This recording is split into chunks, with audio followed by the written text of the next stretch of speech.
Movie के start में हमें एक रेलवे स्टेशन दिखाया जाता है जहाँ पर एक लड़की अपनी फ्रेंड का वेट कर रही होती है कि तभी उसे वहीं पर बहुत प्यारी सी पिंक शूज नजर आती है। वो उस शूज को देखकर अट्रैक्ट हो जाती है और उन्हें ले लेती है। तभी उस लड़की की फ्रेंड भी वहाँ पर आ जाती है और उससे झगड़ कर उन शूज को लेकर चली जाती है। वो उन शूज को पहनकर आगे जाने लगती है और जब वो आगे चलती है तो उसे अजीब सा महसूस होता है और तभी उसके दोनों पैर ही कट जाते हैं और अलहदा हो जाते हैं। अब सीन शिफ्ट होता है और हमें एक फैमिली दिखाई जाती है जिनमें हस्बैंड वाइफ और उनकी एक छोटी सी डॉटर होती है। यहाँ पर वाइफ का नाम संजय होता है। अब क्योंकि उन दोनों हस्बैंड वाइफ के काफी अच्छे रिलेशन नहीं होते, साथ ही संजय ने अपने हस्बैंड को चीट करते हुए देख लिया होता है, तो वो दोनों एक दूसरे से अलहदा हो जाते हैं। अब संजय अपनी डॉटर को लेकर उस जगह से चली जाती है और वो एक अपार्टमेंट में शिफ्ट होती है। अब वो जगह काफी अजीब होती है, साथ ही वहाँ के लोग उस जगह के बारे में काफी बातें बनाया करते थे। उस अपार्टमेंट में काफी अजीब सी आवाजें आती है, साथ ही लाइट्स किसी भी वक्त आया जाया करती थी और इसी वजह से वहाँ के लोगों को लगता था कि उस जगह पर किसी का साया यानी कि किसी का घोस्ट है।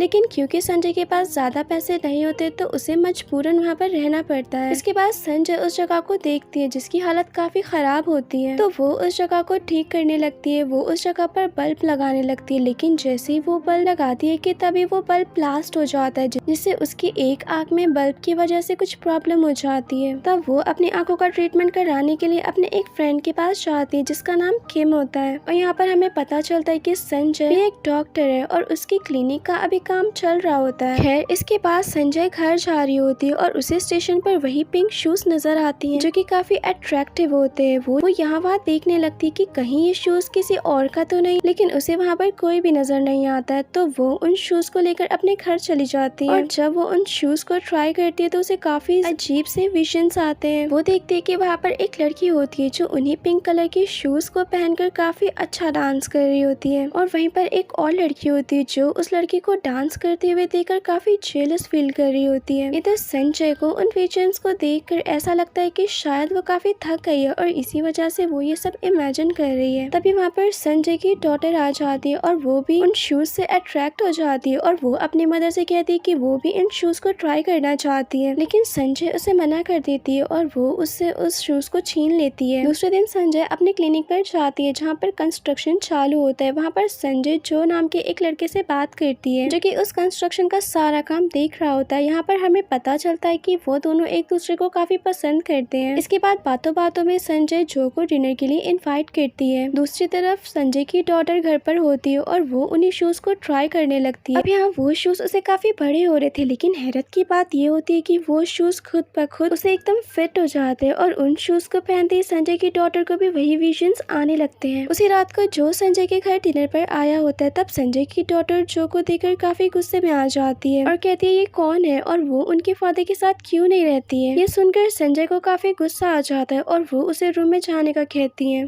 इसके बाद संजय जो को बताती है कि वो अपने हस्बैंड से अलहदा हो गई है। इसी बीच जो की नजर भी उसे पिंक कलर के शूज पर जाती है और वो भी उसे अट्रैक्ट होने लगता है। यहाँ संजय को नींद में भी वही विजन्स आने लगते हैं। उसे ख्वाब में एक कपल नजर आता है जो कि वेडिंग ड्रेस में होते हैं। साथ ही वो अपनी डॉटर को भी देखती है जो कि बिल्डिंग से कूद रही होती है कि तभी संजय आकर उसके पाँव को पकड़ लेती है ताकि वो ऐसा ना कर सके, लेकिन तभी संजय के बेटी के दोनों पाँव ही कट जाते हैं। संजय इन विजन से काफी परेशान हो चुकी थी और उसे ये समझ आ गया था कि जरूर इस शूज में कुछ गड़बड़ है और ये शूज किसी न किसी चीज से लिंक है। इसके बाद हम संजय की डॉक्टर फ्रेंड किम को देखते हैं जो उसके घर आई होती है और जैसे ही किम उन शूज को देखती है तो उसे भी वो शूज अट्रैक्ट करने लगते हैं, जैसे कि वो उन शूज के कब्जे में आ गई हो। और जैसे ही संजय का ध्यान भटकता है तो किम उन शूज को लेकर भाग जाती है, यानी कि वो उसे चुरा लेती है। अब कुछ दूर चलने के बाद किम को अजीब सा महसूस होता है जैसे कोई उसके आसपास हो। तभी कोई पीछे से आकर किम के फेस को पकड़ लेता है और वो उनकी आंखें ही बाहर निकाल देता है। इसके बाद वो उसे शीशे की तरफ फेंक देता है जिससे वो मिरर टूट जाता है और किम की डेथ हो जाती है और वो शूज खुद ब खुद गायब हो जाते हैं।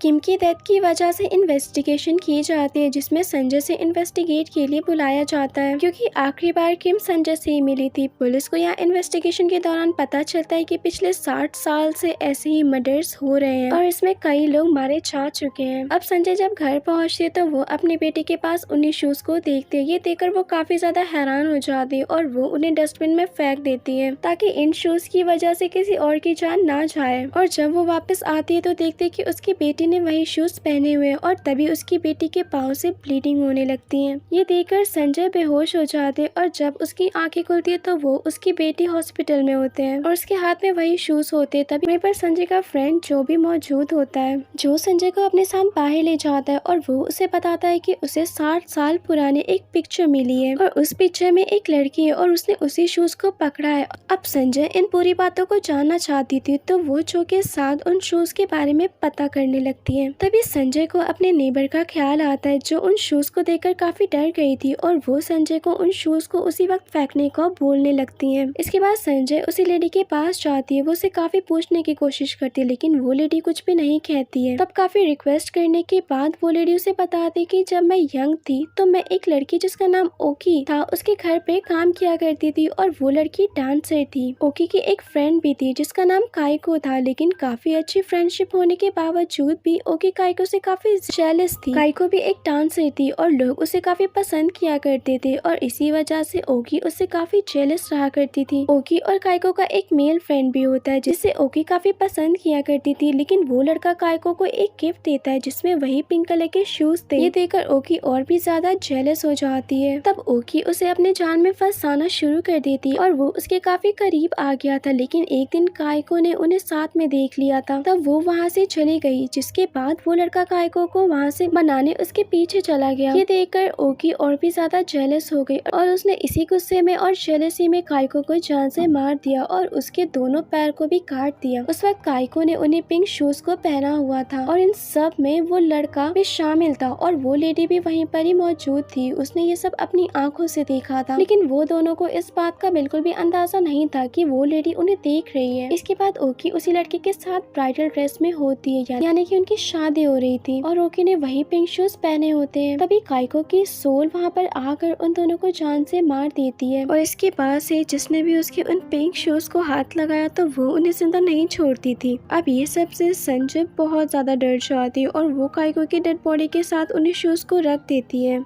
ये सब से उसे लगता है कि शायद अब सब ठीक हो जाएगा और काइको उन्हें परेशान करना बंद कर देगी। इसके बाद संजय जो के पास जाती है, लेकिन जो उसे काफी नफरत करने लगा था क्योंकि उसे सब कुछ पता चल चुका था और ये सब उसे संजय की बेटी ने बताया था। और यहाँ संजय की डॉटर ने जो को बताया था कि उसकी मदर ने कभी उसके फादर को छोड़ा ही नहीं, बल्कि संजय ने उसे मार दिया है। ये सुनकर संजय को बहुत ज्यादा गुस्सा आ जाता है और वो ही अपनी ही बेटी को मारने लगती है, लेकिन उसकी बेटी खुद को बचाते हुए वहाँ से भागकर स्टेशन पर पहुंच जाती है और संजय भी वहाँ पर पहुंच जाती है। जैसे ही वो अपनी बेटी को जान से मारने वाली होती है कि तभी उसे एहसास होता है कि वो खुद नहीं है जो अपनी बेटी को मारना चाहती है, बल्कि ये सब काइको उससे करवा रही है क्योंकि उसकी बेटी ने कई बार उसके शूज को ट्राई किया था। अब तभी उस बच्चे के हाथ में फिर से वही शूज आ जाते हैं। ये देखकर संजय काइको से कहती है कि मैंने तो तुम्हारी हेल्प की थी तुम्हारे शूज लौटा कर, तो तुम हमारे साथ ऐसा क्यों कर रही हो। तभी वहाँ पर काइको की सोल आ जाती है। वो उसे बताती है कि तुम में ओकी है और तुम ही पहले ओकी हुआ करती थी, जिसकी वजह से वो बूढ़ी औरत भी उसे डरा करती थी। वो उसे बताती है कि तुमने ही अपने हस्बैंड और किम यहाँ तक कि अपने फ्रेंड जो को भी मारा है और अब तुम अपनी बेटी को भी मारने जा रही थी, यानी कि ये काइको नहीं थी बल्कि ओकी थी, जिसकी जेलसी इतनी बढ़ गई थी कि वो अब लोगों को मारने लगती है। और इसी के साथ ये मूवी एंड हो जाती है। Thank you for watching.